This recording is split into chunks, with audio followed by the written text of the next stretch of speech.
there's a lot going on through that period as well. Yep. And then so you then joined Skill Group. Yeah, so I came in there actually as a sort of an enterprise architect, 2IC to the CIO. Yeah. One of the reasons I actually went to Skill Group, or one of the reasons they hired me, is because at the time they were looking to do a lot of global expansion. So they were looking to expand into North America in particular, and they wanted someone who had experience of operating in North America. Yeah. And I had that because I'd been over there for 2.5 years acting as a CIO. And so it was like a perfect match. But what Skill Group did was basically a provision of contingent labour, right? Yep. 50,000 people a day out there working in factories and offices and doing things, as contractors and consultants. And then the GFC hit.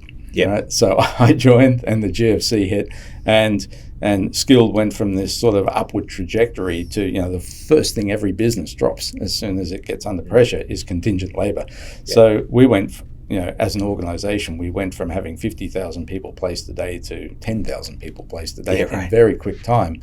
But we still had the core that operated the business, the 3,500 people who operated the business, that you couldn't just slice that off at the same rate that we were losing. Yeah. Those workers were our inventory, basically. We were losing the inventory, losing sales, but we couldn't lose the centre. So that job actually shifted from being something that could have been spectacular in terms of a growth trajectory to shrinking ourselves to greatness. Really, it was trying to actually just keep the company alive for a number of years.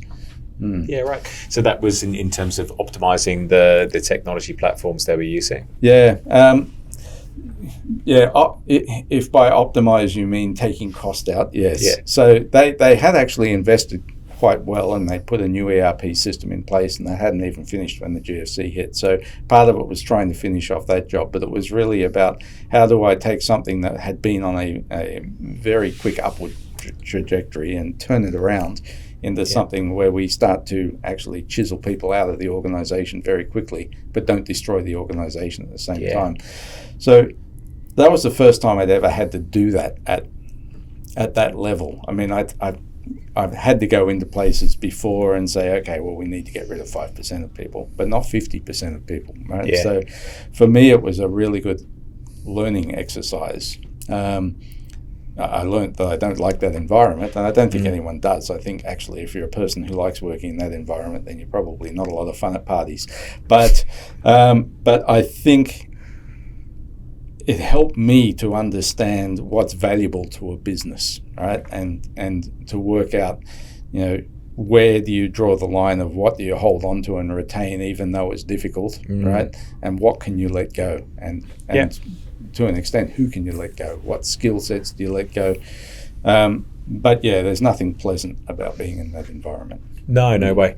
I was listening to an interview with the CEO for Airbnb a few weeks ago, and reflecting on when COVID hit, and they were on the cusp of probably one of the biggest IPOs in the world, or in history, sorry.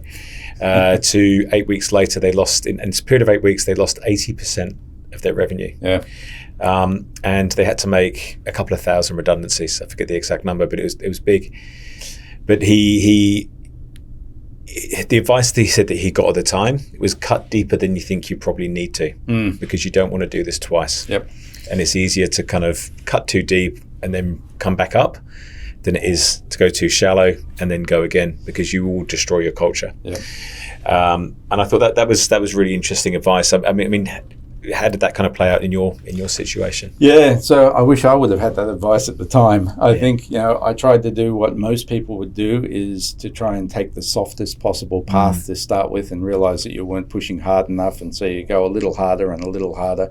But you're right. I mean, it's like dragging out the operation. Sometimes it's better to just actually slice off the limb.